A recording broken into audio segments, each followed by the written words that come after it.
Fala pessoal, aqui o Leandro Miquelão, especialista em análises clínicas. Vou passar para vocês a sequência do espermograma, os detalhes que você precisa saber para fazer uma boa rotina no seu laboratório. Em primeiro lugar, gostaria de agradecer a doutora Letícia pelo convite aqui de participar com vocês desse congresso. Muito legal, a ideia é muito bacana mesmo de reunir vários profissionais aqui. Muito obrigado e parabéns aí pelo evento. Então vamos começar lá, pessoal, pela preparo e coleta desse paciente. Tá? Então, o início do processo, você tem que orientar o paciente a fazer de 2 a 7 dias de abstinência sexual. Tá? De ejaculação, na verdade, né?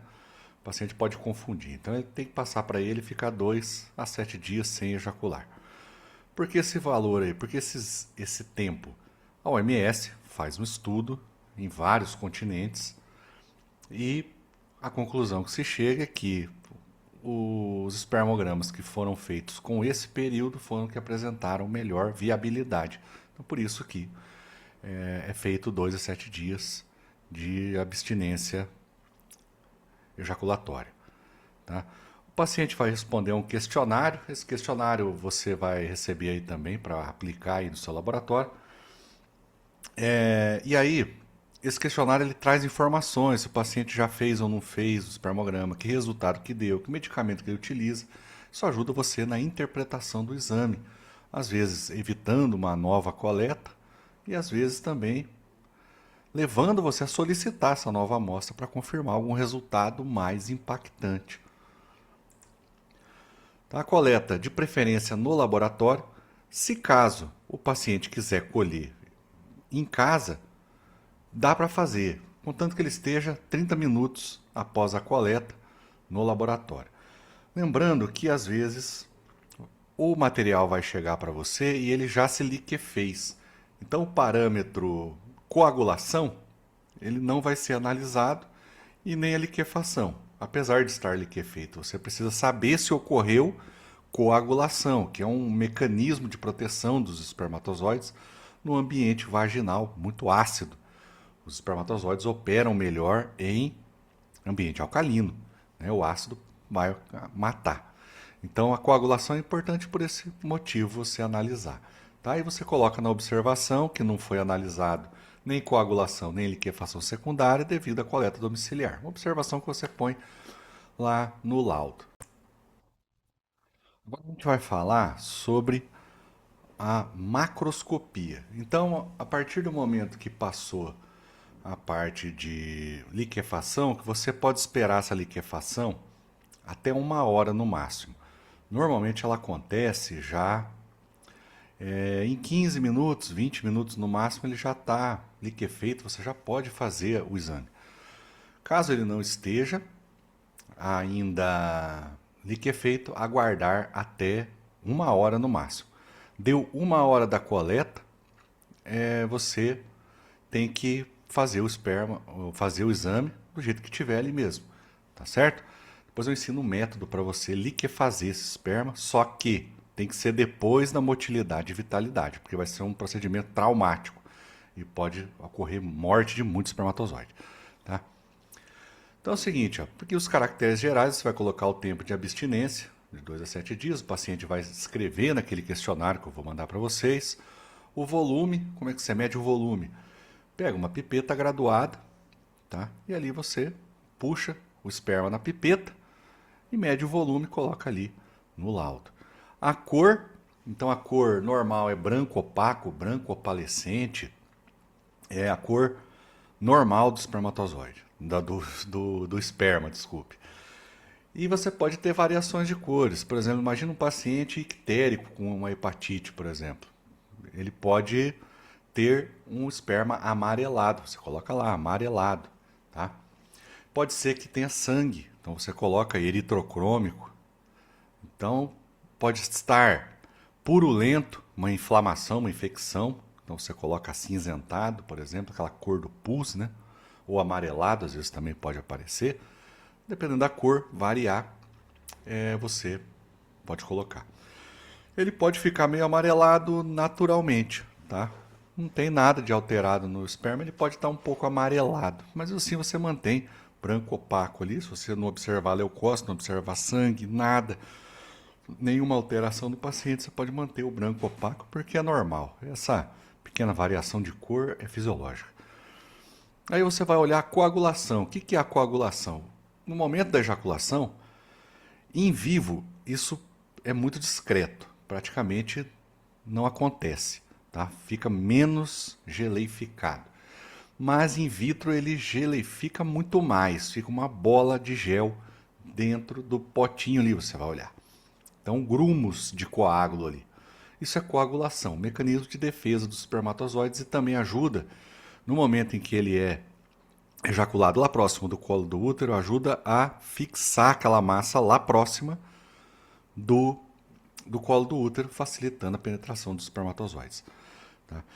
E aí, passado 15 minutos, 20 minutos em média, esse coágulo se desfaz através de enzimas ali do próprio esperma, do ambiente ácido, e libera esses espermatozoides para o movimento, tá? Que aí eles podem partir para a fecundação. Após esse período vai acontecer a liquefação secundária, então ele fica liquefeito. Cuidado para não confundir a liquefação com a viscosidade. Então a liquefação é o sumiço desse coágulo. Então aqueles blocos de gel vão desaparecer. Só que ele vai ficar liquefeito aí. Só que ele pode ficar muito viscoso. Tá? Só cuidado com isso, que às vezes o pessoal coloca liquefação incompleta com o esperma muito viscoso. Porque ele não se liquefez. Não, ele liquefez, só que ele aí é viscoso. Deficiência prostática de enzimas da vesícula seminal também, que não liquefaz totalmente e acaba produzindo um esperma muito viscoso. Tá? Viscosidade, então a viscosidade é importante porque quanto mais viscoso, menor a motilidade. Então o paciente pode ter um problema de fertilização porque está muito viscoso. Então ele tem uma próstata que não libera as enzimas suficientes. A vesícula seminal não libera enzimas suficientes, não tem as enzimas ali para romper todas essas barreiras de viscosidade, tá? Então, a viscosidade entra nessa importância, por isso que ela voltou na sexta edição agora da OMS. Então, fazendo esse procedimento, você já terminou a parte de macroscopia. Só esqueci aqui do pH. pH é pouco importante. Em 16 anos trabalhando nisso, eu vi um pH ácido uma vez só. Deu 6 mesmo, né? Baixa motilidade, baixo número de espermatozoides, estava bem complicado o esperma. E o pH deu ácido, mas normalmente ele gira na faixa de 7 a 8. Tá? Então, você pode medir o pH com uma fitinha de urina mesmo. Tá? Não é necessário você ter uma precisão nesse pH, porque de 7 a 8 é totalmente normal. Não precisa ficar colocando 7,2, 7,3 e etc. Tá alcalino, tá ótimo, tá? Então uma fitinha de urina já resolve. É coisa que a gente já tem no laboratório ali para trabalhar, já é mais tranquilo.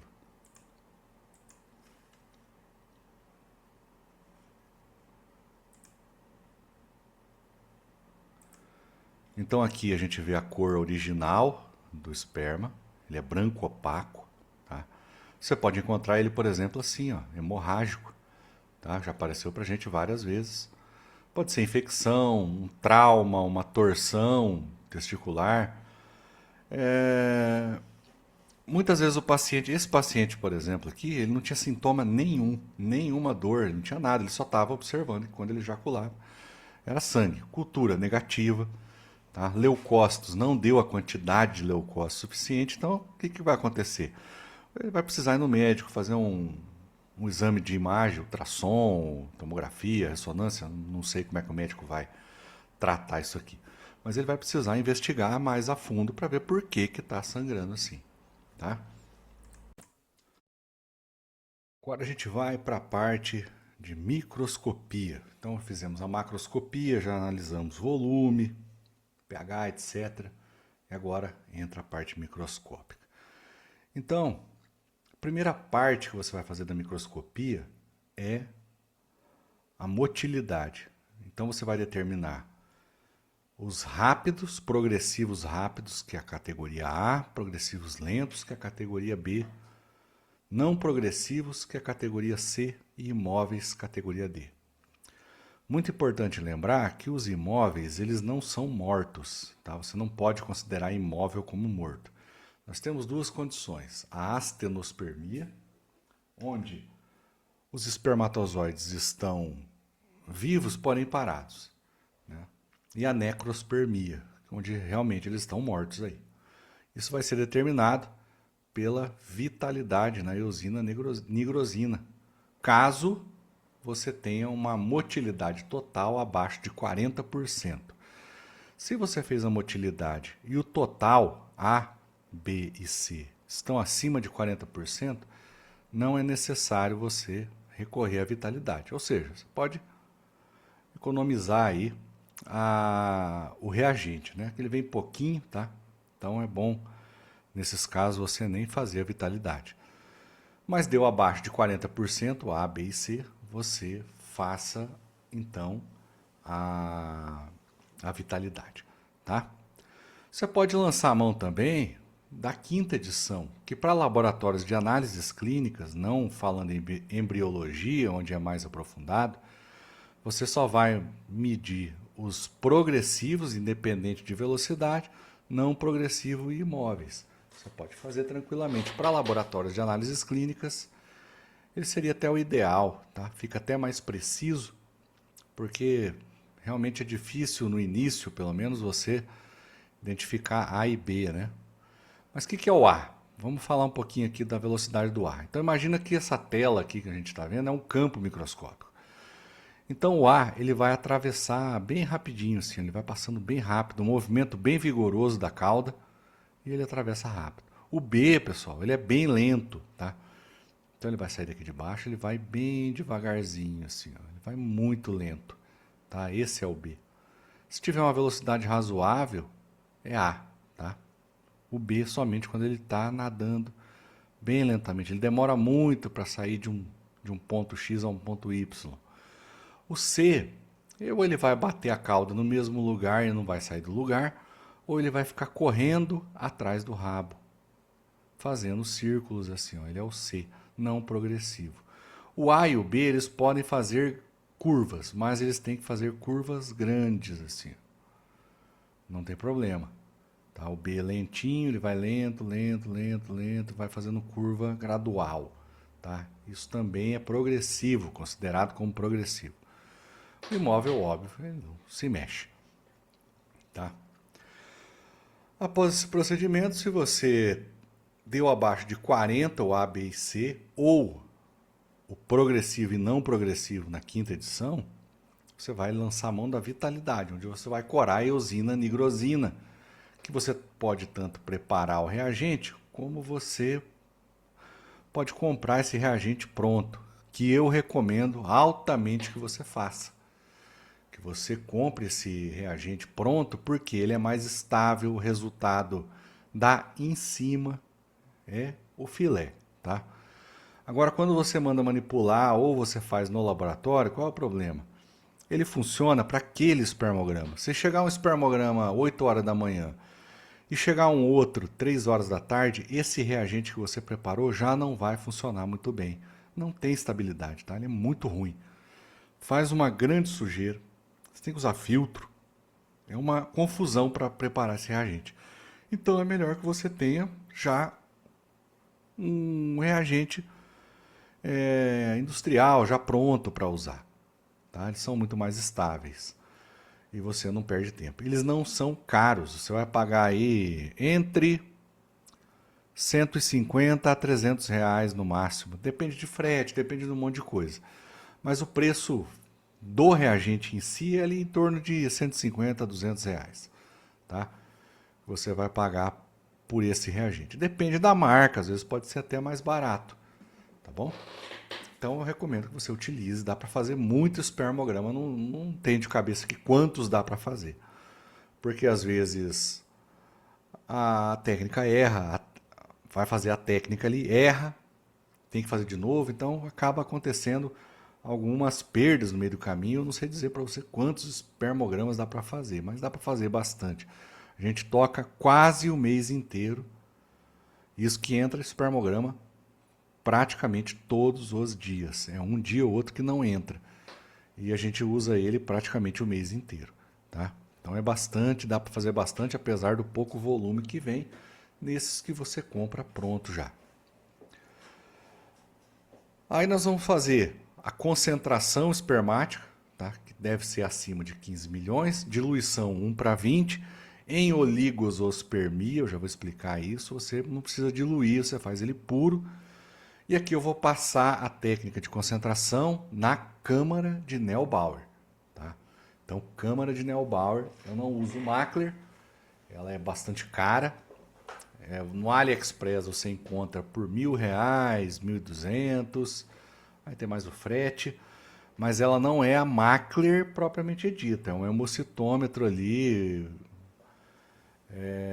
para fazer espermograma, mas eu não sei procedência, não sei se o volume bate, não recomendo você investir nisso. A câmara de Mackler, ela vai para casa de 4 mil, 5 mil reais, às vezes 6 mil reais, dependendo do fornecedor, muito cara. Tá? A própria OMS sexta edição, ela preconiza no manual inteiro a câmara de Neubauer. Tá? Então, claro, pensando na economia. Dependendo da sua demanda, não compensa você ter uma câmara tão cara quanto a câmara de Mackler. Né? E sendo que a própria diretriz da OMS te orienta a usar a câmara de Neubauer. Ela cita um pouquinho só da câmara de Mackler ali, nem fala câmara de Mackler, ela só fala outros dispositivos de contagem, ela não cita explicitamente Mackler, tá? Então, câmara de Neubauer aqui vai ser o nosso padrão. Os leucócitos eu vou ensinar vocês fazerem a contagem até 1.000 por milímetro cúbico. Tá? As hemácias você vai sinalizar em cruzes. Então, uma cruz, duas ou três. Então, uma cruz tem uma ou outra hemácia no campo. Se a troca de campo não tem, no outro você acha de novo, no outro você acha de novo, depois não tem. Então, assim, é escasso. Então, você coloca uma cruz de hemácia. Tá? Duas cruzes, tem um pouquinho em quase todos os campos. Então, duas cruzes. 3 cruzes é quando você tem hematospermia de fato, tá lotado em qualquer campo que você entra, 3 cruzes de hemácia. Tem, inclusive, você vê a cor macroscopicamente. Você olha para o esperma, ele está avermelhado, meio amarronzado, tá? Às vezes por causa de hemólise. Então você consegue ver macroscopicamente essas 3 cruzes. Morfologia nós vamos trabalhar a convencional, que não considera núcleo e acrossoma na cabeça do espermatozoide, então é uma morfologia mais fácil, tanto que a referência dela é acima de 30%. Na morfologia de Kruger estrita, a referência é maior que 4%. Então, o nível de detalhe é muito maior, tá? Então a gente não vai mexer aqui com morfologia de Kruger. Morfologia de Kruger é feito um exame à parte, tá? Células germinativas, então os espermatócitos e espermátides, você não precisa separar uma da outra, você não precisa identificar quem é espermatócito e quem é espermátide, somente na morfologia de Kruger. Aqui, simplesmente sabendo que é célula germinativa, você vai marcando, e aí até 10%. E observação, caso você precise colocar alguma coisa aqui, por exemplo, coleta domiciliar, onde você não analisou a coagulação e liquefação. Nos dias de abstinência, se o paciente quiser fazer menos dias ou mais dias, já vai estar escrito lá, então não precisa colocar nenhuma observação. Caso você tenha algum outro problema, se você fizer uma nova coleta e confirmar uma azoospermia, por exemplo, você coloca revisado e confirmado em 2 amostras. Então, são poucas observações que são necessárias você fazer aqui. Tá? Mas caso tenha alguma intercorrência no meio do caminho, você pode colocar aqui no campo observação. Então aqui é a primeira parte da motilidade. Então como é que a gente faz a motilidade? Você não vai olhar o campo todo e começar a contar. O que você vai fazer? Você vai fixar o olho em algum ponto do campo e vai marcar primeiro os móveis. Então você marca o que é A, B e C. Por último, você vai micrometrando aqui e marca os parados que estão nesse campo que você olhou. Você fixa o olho, faz a contagem, não espera o espermatozoide passar, faz do jeito que você viu. Coloca o olho e marca. Coloca o olho e marca aqui no outro campo. No máximo 2 ou 3 por campo, né? Esses microcampos, vamos dizer assim, onde você fixa o olho e depois você troca de campo. Não faça na borda da lâmina. Por exemplo, aqui, ó, vamos fazer um desenho aqui sem vergonha, mas vai dar certo. Ó. Cadê aqui a canetinha? Imagina aqui a lâmina, né? Que você está lendo a lâmina, tá? Aqui é a identificação do paciente e você colocou a lamínula aqui, ó. Não conte nessas bordas aqui, ó. Por quê? Porque ela resseca muito rápido e todo mundo perde a movimentação. Então, sempre se concentre aqui no meio da lâmina para fazer a motilidade, tá? Porque realmente se você for muito na beirada, você vai ter um número de parados muito grande, B, C, tá? Então perde eficácia na análise. Aqui um exemplo de laudo, onde eu coloco 35% de A, 28% de B, 7% de C e 30% imóveis. Tá? Então acima de 32%, 30%, tá? Já é normal. Então aqui, por exemplo, não precisaria fazer a vitalidade. Então por que você fez, Leandro, a vitalidade? Porque os médicos da minha região aqui estão acostumados com vitalidade. Se eu não coloco, independente de qualquer valor, eles reclamam, estranham. Então a gente pode se adaptar também à realidade médica aí da sua região. Então a gente coloca a vitalidade.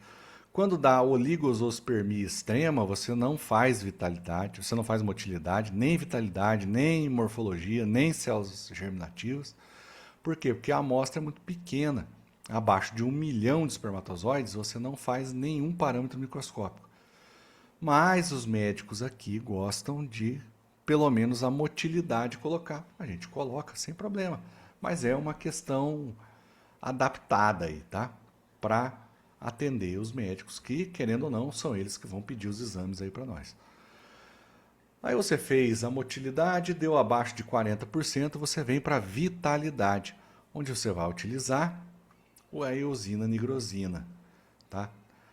A técnica vai depender da bula que você tem aí, tá certo? Depois eu deixo também para vocês a técnica para fazer o reagente aí no seu laboratório. Não recomendo, mas de repente a única opção que você tem é essa. Então eu vou deixar também junto com o questionário do paciente, os modelos de laudos, esses slides aqui para vocês, todo o material, para depois vocês poderem baixar aí e utilizar no laboratório, tá? Eu deixo todo esse material para vocês. Então, quando você utiliza a eosina, o que vai acontecer? O espermatozoide que é vivo, a membrana da cabeça dele, ela é íntegra, ela não deixa a eosina penetrar na cabeça. Então, ele fica branco, vivo. O espermatozoide morto, a eosina penetra e ele fica vermelhinho assim, ó. Rosinha, vermelhinho, tá? É morto. Então o que você faz? Você conta 100 espermatozoides e anota no laudo a porcentagem de vivos. Não é necessário colocar morto. Por quê? Porque você conta 100. Se você tem 70% de vivos, é óbvio que os 30% é morto, então não tem necessidade de pôr no laudo.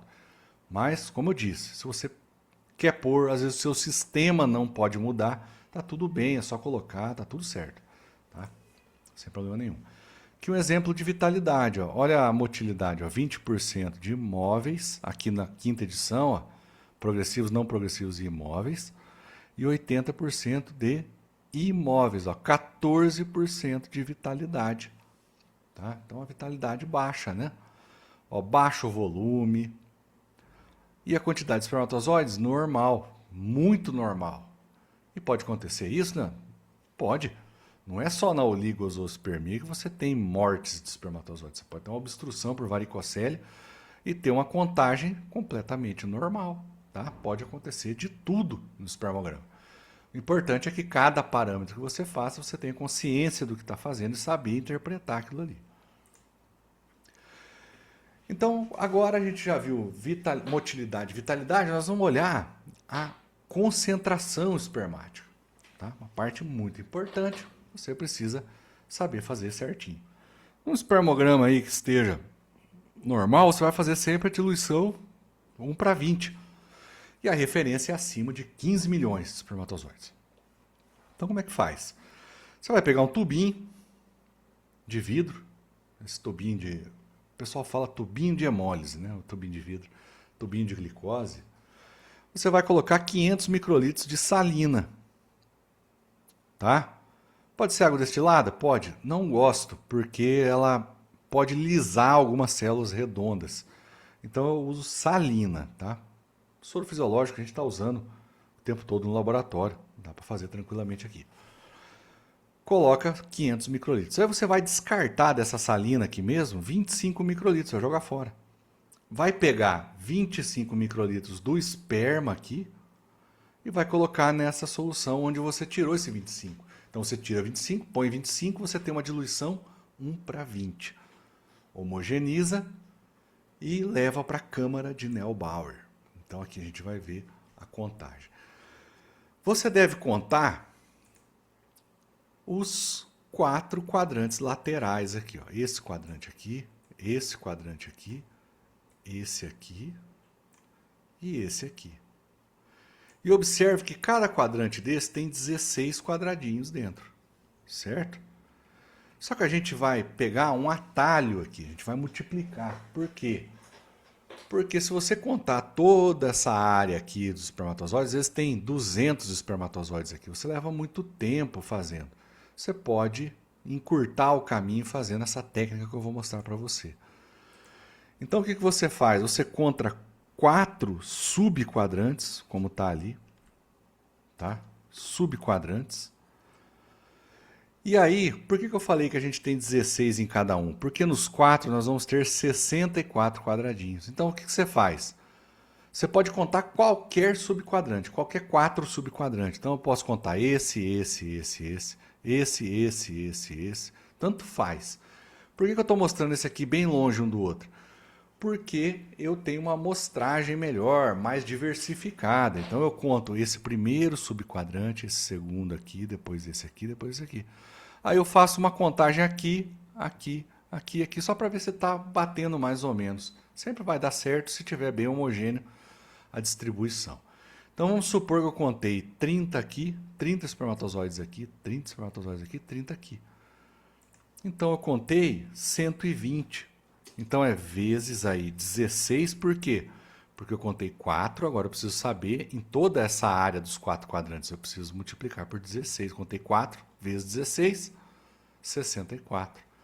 E aí o fator da câmara, esse 50 mil aqui, ele já está incluso aqui dentro a profundidade da lâmina, a área da lâmina. Então volume e área da câmara de Neubauer, mais a diluição. Você faz uma conta um pouco complexa, você vai chegar a esse fator de 50 mil. Então, o que vai acontecer aqui? Ó? Eu tenho 120, então eu contei 120. Tá? 120 espermatozoides, vezes 16, porque eu contei 4, só deu 120. Preciso multiplicar por 16 para ter toda a área, depois vezes 50 mil. A gente vai encontrar uma concentração espermática aqui. Que agora eu não vou conseguir fazer de cabeça. Eu sou horrível para conta de cabeça, tá? Então a gente vai fazer aqui, ó. 120 vezes 16 vezes 50 mil, 96 milhões.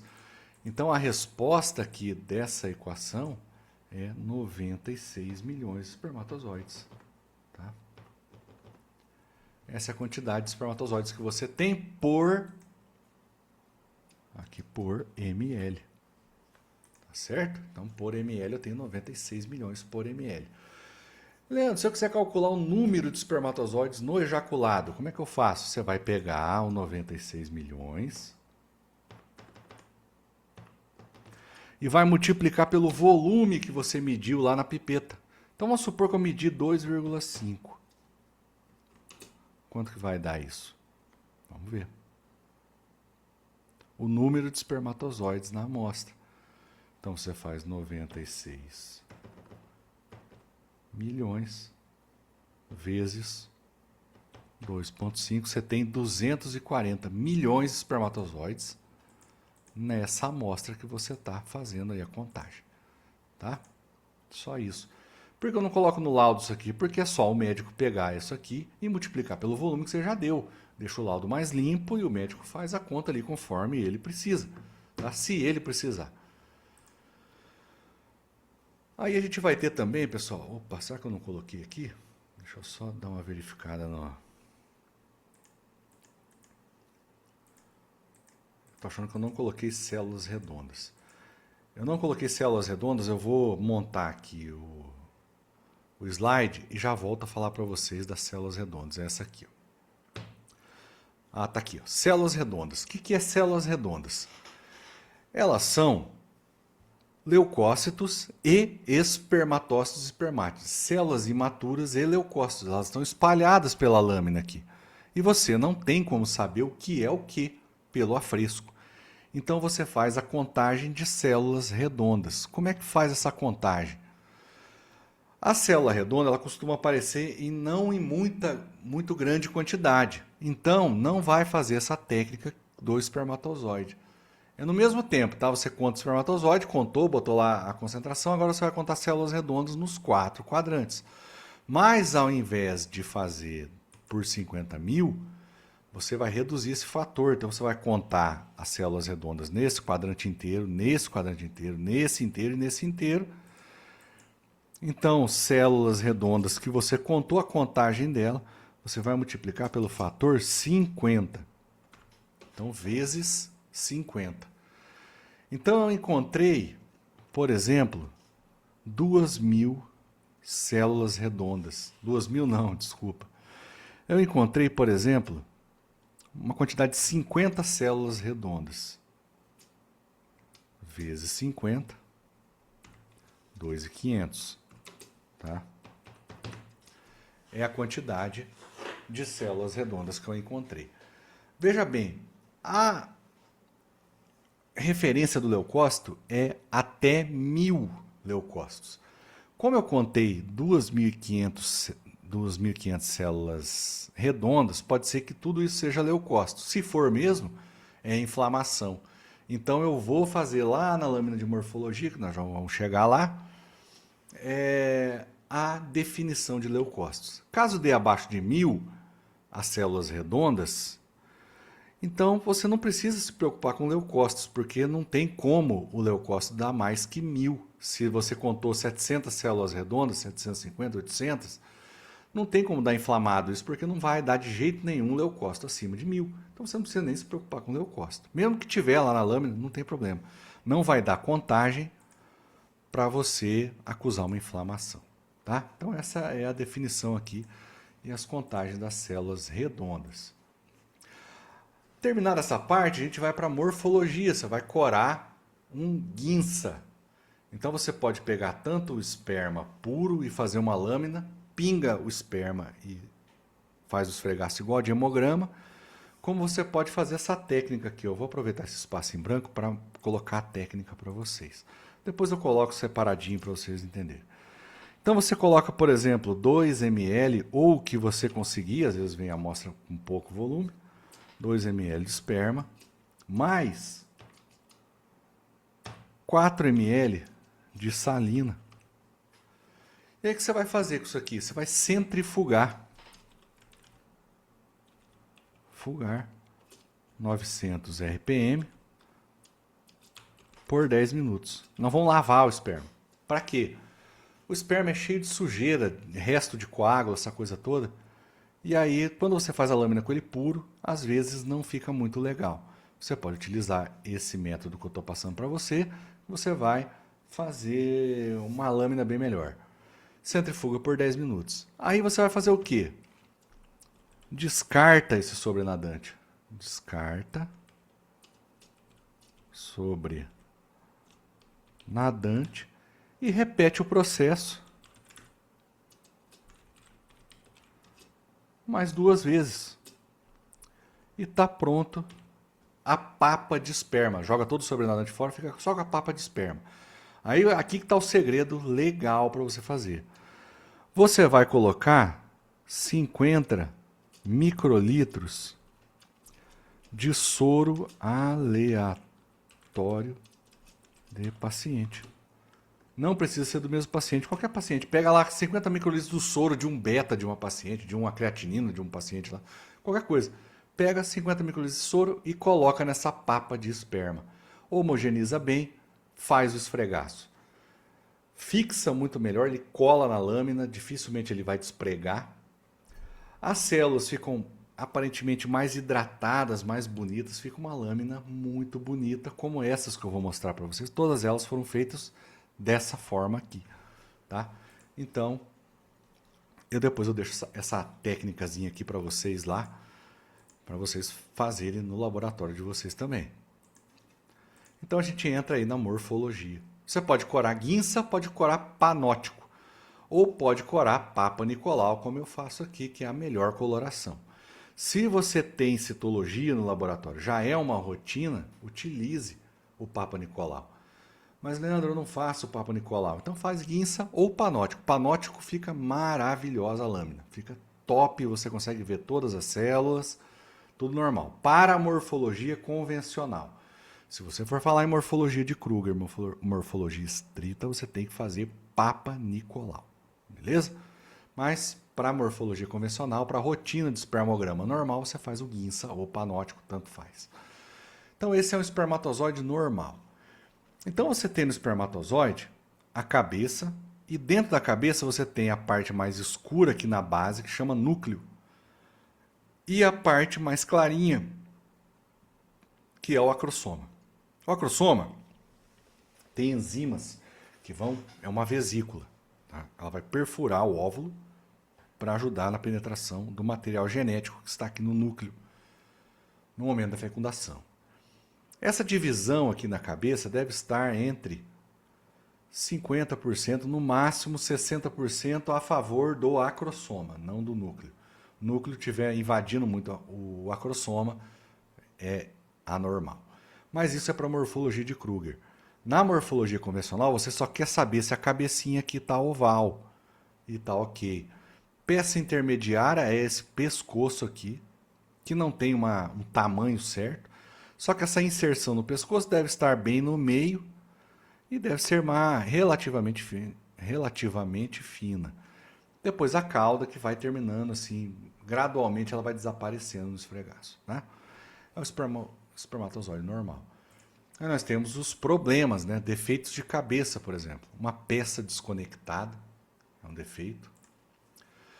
Você pode ter o macrocefálico, então aqui é o normal, ó. Esse aqui é normal. E aqui ó, o tamanho da cabeça desse aqui, ó, no mesmo campo. Ó. Então macrocefálico. Não precisa colocar no laudo o defeito. Você só vai colocar normal ou anormal. Então vai marcando com 2 dedos no contador, os normais, vai batendo lá no dedo, e o anormal no outro dedo. Tá? Só isso. Mas você precisa entender que tipo de defeito que eles têm. Aqui um microcefálico, então aqui tem um normal. Ó. Olha a cabeça reduzida desse espermatozoide. O cabeça alongada, que é o que mais tem, a cabeça esticada, ela deixa de ser oval e fica mais charuto, forma de charuto, né? Você tem a cabeça piriforme. Opa, peraí que eu errei aqui, ó. Aqui, ó. Piriforme, que ela é mais achatada, tá? Uma cabeça chamada piriforme.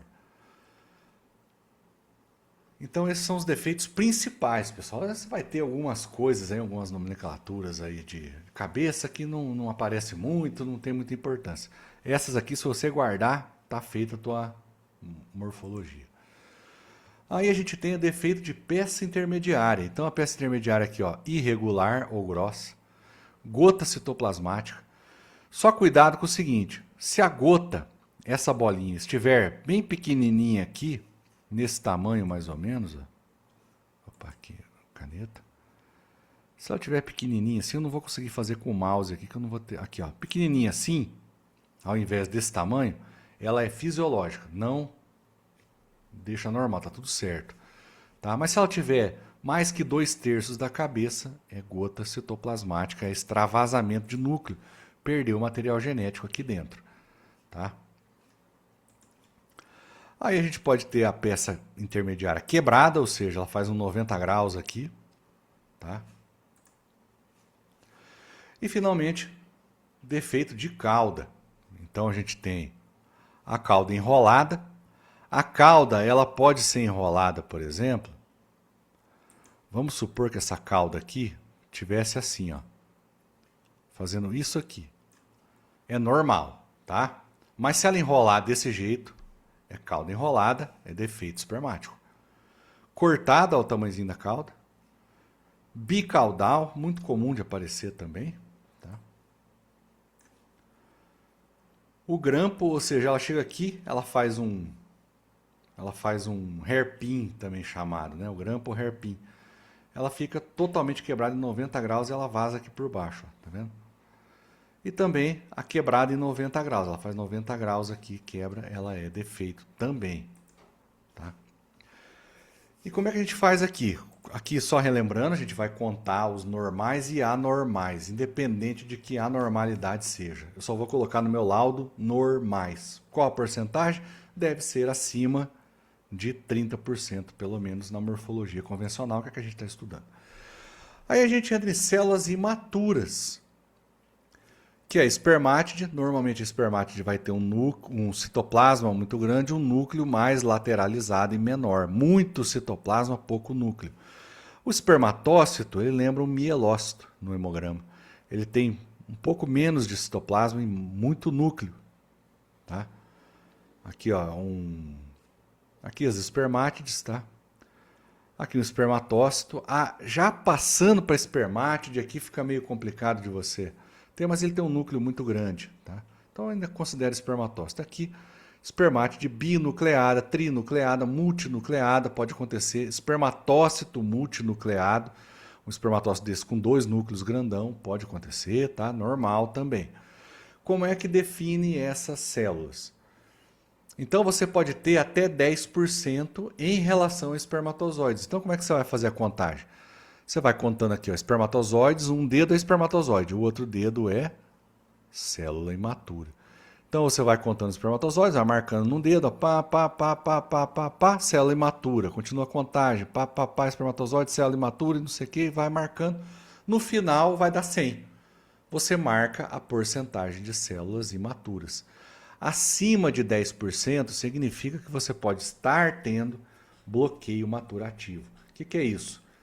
O epidídimo tem uma má formação, pode ser originário de uma deformação genética, uma deformação congênita, criptorquidia. E aí você, depois que amadurece, ele não consegue, o epidídimo está mal formado, ele não consegue produzir espermatozoides. A maturação para em espermátides e espermatócitos. E aí você tem no ejaculado uma grande quantidade de células imaturas em relação a espermatozoides. Aí vai dar 50% de células imaturas, 70%. Tá? Então acontece esse tipo de problema de células imaturas, o bloqueio maturativo. E tem outra situação. Você vai ter na lâmina de morfologia os leucócitos e as células imaturas e os leucócitos. Quando você coloca na lâmina de morfologia, você sabe que aquela célula redonda lá em cima, muito alterada, 2.500, 3.000 células redondas, você chega aqui e você entende o que está acontecendo. Se aquelas 3.000 células redondas que você contou lá na câmara de Neubauer for predominantemente células imaturas, e elas estão acima de 10%, eu estou falando de bloqueio maturativo, estou falando de uma má formação epididimal. Agora, se as células redondas estão em sua maioria compostas por leucócitos, então eu tenho uma inflamação ou infecção. Olha um exemplo do laudo aqui, ó. Quantos leucócitos? 2.923. E como é que eu defino o leucócito?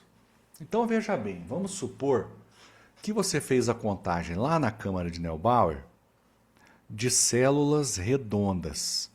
você encontrou 3.000 células redondas. Contou tudo, multiplicou por 50, lembra do fator? Deu 3.000. Então 3.000 são todas as células redondas, ou seja, é 100%. Para a determinação de leucócitos, o que você vai fazer? Eu vou colocar do ladinho aqui. Ó. Você vai contar célula germinativa, ou célula imatura, tanto faz, versus leucócitos. Então esquece o espermatozoide aqui. Você vai começar a marcar leucócito num dedo e célula germinativa no outro. Aí você vai marcando leucócito, célula germinativa, até travar em 100. Travou em 100, você vai marcar a porcentagem de leucócito. Então vamos supor que deu 80% de leucócito em relação. Nessa contagem deu células germinativas 20%, tá? Então células germinativas 20% e leucócitos 80%. Ó. Só que para relatar no meu laudo eu preciso de número absoluto e não porcentagem. Então o que eu faço? Se 3.000 células redondas que eu contei corresponde a 100%, então os 80% de leucócitos correspondem a quanto aqui? Ó? Opa! Aqui, ó. Correspondem a quanto esses 80%? Então aqui vai ser o seu X, vai ser o número de leucócitos por ml. Por ml. Opa! Por ml. Ó. Tá certo? E aí eu faço a conta. Vamos fazer a conta aqui rapidinho. Ó. 3.000. Deixa eu achar a calculadora, né? Aqui, ó. 3.000 vezes 80 dividido por 100. Eu tenho 2.400 leucócitos. 2.400 leucócitos. Ou seja, eu tenho uma inflamação, eu tenho um processo inflamatório que pode ser oriundo de trauma, de cirurgia, de uma infecção bacteriana. Nós não vamos saber no laboratório. Vai saber é o médico depois de analisar todo o paciente, os exames normais. Então tudo isso, assim você determina todo o espermograma no laboratório clínico. Tá certo? Então, eu acho que aqui foi o último slide. Eu agradeço a todos pela presença, pela paciência de assistir. Espero que vocês tenham gostado. E eu vou disponibilizar para vocês alguns documentos aqui, para vocês poderem trabalhar no laboratório e aproveitar essa palestra aqui da melhor forma possível. Novamente agradeço, doutora Letícia, pelo convite. Fiquei muito feliz de participar aqui, de estar em contato com os analistas clínicos do Paraná e de fora do Paraná também. Só lembrando a galera que eu tenho o curso de espermograma validado pelo MEC, uma extensão universitária de 8 horas, onde eu destrincho esse espermograma do início ao fim com muito detalhe, para você aprender mesmo. Mesmo que você esteja no 0 grau aí do espermograma, você vai conseguir aplicar. E por enquanto o bônus está valendo, que é o bônus de contato direto comigo no WhatsApp, onde eu tiro dúvidas sobre o curso. E também, se chegar uma amostra na sua bancada aí, eu ajudo você a proceder com as dúvidas que você tiver. E analiso até o seu laudo aí antes de liberar, se você tiver alguma dúvida. Também faço cursos presenciais no laboratório do cliente. Se você tem um laboratório aí, está assistindo o vídeo, precisa de uma atualização de espermograma. Dentro do Paraná, eu me desloco até o laboratório e faço treinamento junto com a sua equipe toda. Todo mundo que participa ali, os técnicos, os outros biomédicos, todo mundo participa da imersão ali presencial. Então eu vou lá, faço o treinamento para vocês, parte teórica, parte prática. Depois você tem um acompanhamento via WhatsApp, também por 1 ano, tá? Bacteroscopia de secreção vaginal também estou fazendo e hemogramas também, hemograma e uroanálise. Então, leitura de lâminas de hemograma, então é mais voltada à prática de leitura de lâminas mesmo, leucemia, anemia, desvio à esquerda, linfócito reativo. Tem um arsenal de lâminas aqui, onde eu faço treinamento também com o pessoal no laboratório do cliente e a uroanálise também, tá certo? Então, qualquer coisa é só me chamar. Pego o meu contato aí com a doutora Letícia e ela me ela passa para vocês, tá bom? Novamente, muito obrigado a todos por estar aqui. Obrigado, doutora Letícia. Foi um prazer enorme participar com vocês desse congresso. Um abraço a todos, a gente se vê numa próxima. E outra coisa, me sigam no @Leandro Miquelão. Deixa eu colocar para vocês aqui o arrobinha. Lá no Instagram, Leandro Miquelão. Precisando de treinamentos, precisando de alguma coisa, me chama no direct ou pega o contato com a doutora Letícia aí, ela passa e vocês me chamam no WhatsApp, a gente troca uma ideia. Beleza? Grande abraço, até mais.